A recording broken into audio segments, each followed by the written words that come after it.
Hello दोस्तों, आज हम देखेंगे ट्रिग्नोमेट्री का क्वेश्चन नंबर 3, 4 एंड 5। तो सबसे पहले क्वेश्चन नंबर 3 को देखते हैं। साइन ए की वैल्यू 3/4 गिवन है, कॉस ए और टेन ए की वैल्यू फाइंड करनी है। तो सबसे पहले हमें ट्राइंगल बनाना पड़ेगा। तो हमने ड्रॉ कर लिया राइट ट्राइंगल, यहाँ 90 डिग्री। अपनी मर्जी से हम कोई भी नाम दे सकते हैं। यहाँ पे ए के अकॉर्डिंग है, तो यहाँ पर हमने दे दिया ए बी सी। साइन ए की वैल्यू गिवन कर रखी है, तो साइन ए हमारा होता है P अपॉन एच। साइन ए की वैल्यू क्या, साइन ए का फॉर्मूला होता है P अपॉन एच।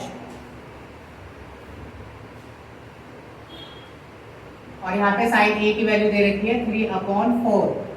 इसका मतलब जो परपेंडिकुलर है वो 3 है, जो हाइपोटेन्यूज है वो 4 है।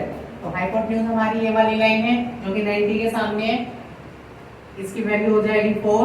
और परपेंडिकुलर हमारी लाइन साइन ए के अकॉर्डिंग परपेंडिकुलर हमारी लाइन हो जाएगी BC, जो दे रखी है 3। इस क्वेश्चन को सॉल्व करने के लिए पहले हमें AB लाइन की जरूरत पड़ेगी, तो इसको हम फाइंड करने के लिए पाइथागोरस का रूल यूज करेंगे। तो पाइथागोरस होता है हमारा h² = p² plus b²। h की वैल्यू हमारी AC गिवन कर रखी है, AC²। p की वैल्यू परपेंडिकुलर BC और बेस AB, इनकी वैल्यू पुट करेंगे। AC की जगह 4 स्क्वायर, BC की जगह 3 स्क्वायर प्लस AB की जगह AB स्क्वायर। 4 का स्क्वायर 16, 3 का स्क्वायर 9 प्लस AB स्क्वायर। ये 9 इस तरफ प्लस में, इस तरफ आ जाएगा माइनस में, तो 16 माइनस 9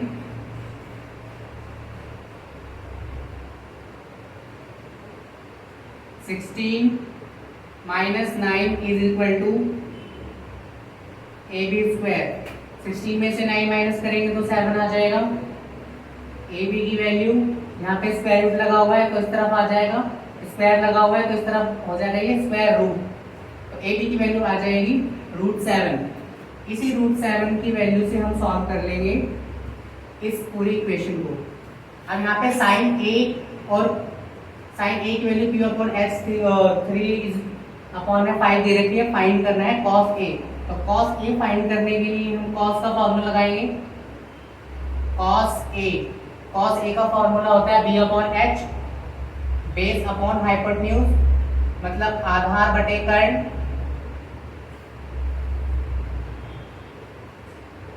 बेस एंगल A के अकॉर्डिंग बेस है, एंगल A के अकॉर्डिंग बेस है AB line, AB H AC।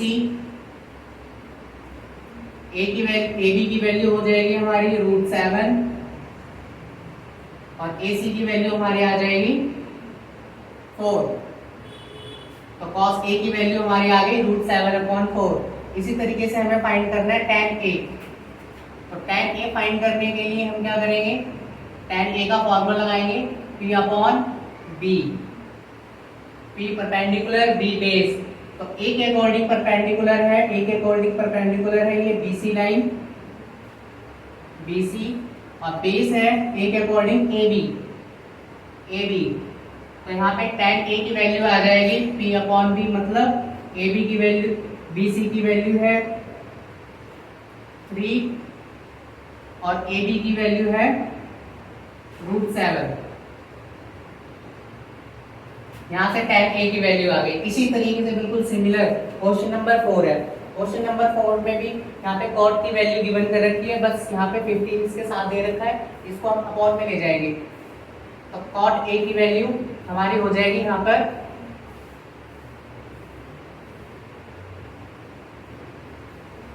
15 cot A is equal to 8। तो यहाँ से cot की वैल्यू निकाल लीजिए, 15 को अपॉन में भेजना पड़ेगा। तो cot A की वैल्यू आ जाएगी 8/15। सेम इस क्वेश्चन को भी हम ट्राइंगल के अंदर सॉल्व कर लेंगे। हमने 90 डिग्री का एक ट्राइंगल ड्रॉ कर लिया, B A B C, cot A angle ले लिया हमने यहाँ पर, इसके अकॉर्डिंग कॉट का फॉर्मूला होता है हमारा tan का अपोजिट, tan होता है P अपॉन B, तो कॉट हो जाएगा B upon P, base upon perpendicular.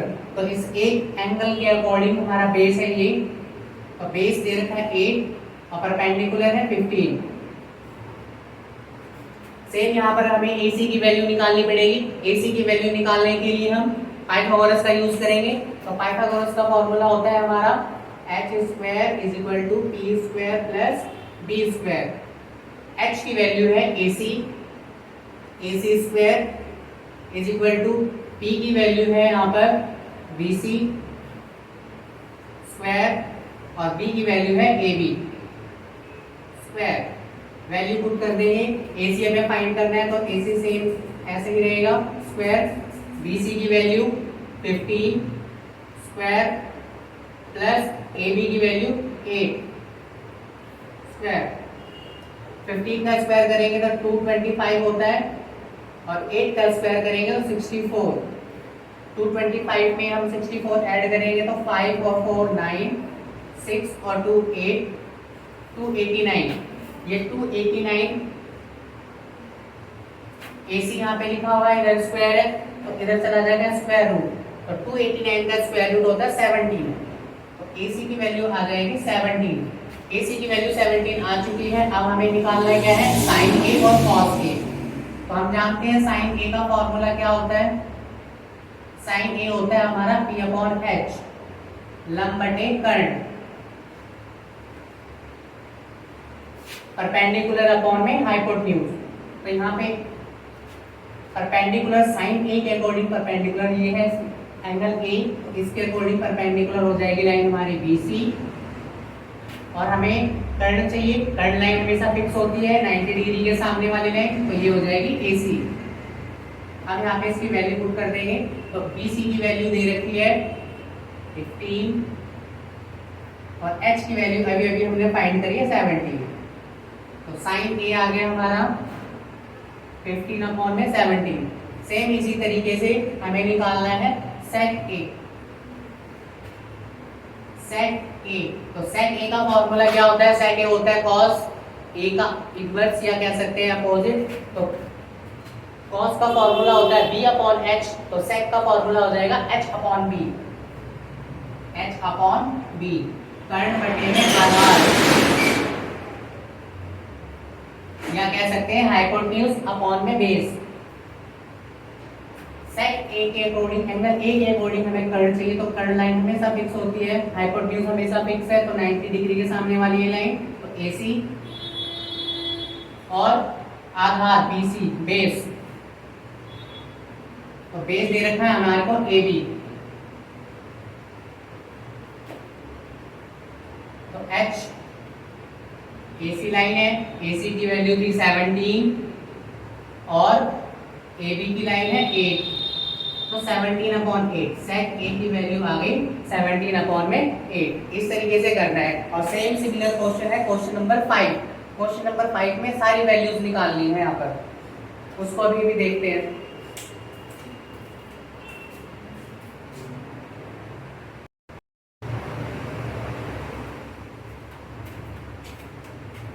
Question number 5, इस क्वेश्चन में सेक थीटा की वैल्यू दे रखी है 13 अपॉन में 12 और सेक थीटा की वैल्यू देने के साथ साथ इन्होंने पूछा है कि ट्रिग्नोमेट्री के जितने भी रेशियोज है सभी को फाइंड करो।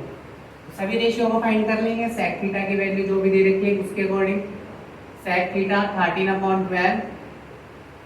सबसे पहले राइट एंगल ट्रायंगल ड्रॉ करेंगे, नाम दे देंगे जो भी देना चाहो, PQ R नाम दे देंगे। यहाँ 90 डिग्री थीटा के अकॉर्डिंग हमें सारी वैल्यूज निकालनी है, तो थीटा को हम यहाँ पे फिक्स कर देंगे। अब सेक थीटा का फॉर्मूला क्या होता है, सेक थीटा होता है कॉस थीटा का अपोजिट। कॉस थीटा की वैल्यू होती है B अपॉन H, तो उसकी अपोजिट हो जाएगी H अपॉन B। तो सेक थीटा का फॉर्मूला है H अपॉन B। अगर यहाँ पे H की वैल्यू 13 है तो 90 डिग्री यहाँ पर है, तो इसके अकॉर्डिंग H की वैल्यू 13 ही हो गई और नीचे बेस की वैल्यू 12 हो गई। हमें चाहिए ये वाली वैल्यू, तो इस वैल्यू को निकालने के लिए हमें पाइथागोरस का रूल अप्लाई करना पड़ेगा। तो पाइथागोरस तो हम जानते हैं क्या होता है, पाइथागोरस होता है h square is equal to p square plus b square, h की वैल्यू पी आर है, square perpendicular P Q square plus b की value Q R square. Value put करेंगे तो पी आर की वैल्यू गिवन है 13 square is equal to P की value given नहीं है, हमें पी क्यू की वैल्यू निकालनी है स्क्वायर प्लस और क्यू आर की वैल्यू दे रखी है 12 स्क्वायर। 13 का स्क्वायर करेंगे तो 13 का स्क्वायर होता है 169 is equal to P Q की जगह P Q whole square plus 12 का स्क्वायर करेंगे तो 12 का स्क्वायर होता है 144 को इस तरफ माइनस में लेके आ जाएंगे। 169 minus 144 is equal to P Q square. 169 में से 144 को माइनस करेंगे तो 25 आ जाएगा is equal to P Q whole square. अब इस पी क्यू को हम क्या करेंगे, इस तरफ को पी क्यू पे जो स्क्वायर है उसको हम इधर ले आएंगे, स्क्वायर रूट कर देंगे तो पी क्यू हो जाएगा 25 स्क्वायर रूट और 25 स्क्वायर रूट की वैल्यू होती है 5। तो पी क्यू की वैल्यू आ चुकी है 5, पी क्यू की वैल्यू 5 आ चुकी है कि हमें तीनों साइड्स पता चल गई है। तो इसके अकॉर्डिंग हम सभी रेशियोज को फाइंड कर लेते हैं। तो सबसे पहले साइन को फाइंड कर लेंगे, साइन थीटा की वैल्यू होती है पी अपॉन एच और पी अपॉन एच यहाँ पर थीटा के अकॉर्डिंग परपेंडिकुलर है पी क्यू, हाइपोटेन्यूज है हमारी पी आर। तो पी क्यू की वैल्यू अभी अभी हमने फाइंड करी है 5 और पी आर की वैल्यू है 13। तो साइन थीटा की वैल्यू आ गई है 5 अपॉन 13। इसी तरीके से कॉस थीटा फाइंड कर लेंगे। कॉस थीटा की वैल्यू होती है b अपॉन एच। अगर b के अकॉर्डिंग हम देखें यहाँ पर बेस, तो बेस हो जाएगा हमारे यहाँ पे क्यू आर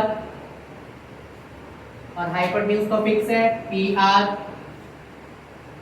क्यू आर की वैल्यू गिवन कर रखी है यहाँ पे 12 और पी आर की वैल्यू है 13। तो cos थीटा की वैल्यू आ गई है 12 अपॉन में 13। सेम इसी तरीके से निकालेंगे tan थीटा होता है p अपॉन b। थीटा के अकॉर्डिंग परपेंडिकुलर है पी क्यू, तो यहाँ पे पी क्यू लिख देंगे। बेस है हमारा क्यू आर, तो यहाँ पे आ जाएगा क्यू आर। पी क्यू की वैल्यू निकाली थी हमने 5, तो यहाँ पे 5 पुट कर देंगे और क्यू आर की वैल्यू है हमारी 12। तो tan थीटा की वैल्यू आ गई है 5 अपॉन में 12। सेम इसी तरीके से निकालेंगे cosec थीटा। तो cosec थीटा तो हमारा साइन का अपोजिट होता है, तो लिखेंगे cosec थीटा। साइन की वैल्यू अगर p अपॉन h है तो cosec थीटा की वैल्यू होती है h अपॉन p। यहाँ 5 अपॉन 13 वैल्यू दे रखी है तो ये हो जाएगी 13 अपॉन में 5। sec थीटा तो गिवन कर रखा है, हमें चाहिए tan का अपोजिट और cot थीटा। cot थीटा की वैल्यू होगी tan थीटा के अपोजिट। इसकी वैल्यू tan थीटा की p अपॉन b वैल्यू दे रखी है, तो cot थीटा की हो जाएगी b upon p। tan theta की वैल्यू निकल के आई है 5 अपॉन में 12, तो cot थीटा की वैल्यू निकल के आएगी 12 अपॉन में 5। सेम इसी तरीके से सारे क्वेश्चन सॉल्व करने हैं, क्वेश्चन नंबर 3, 4 और 5। Thank you.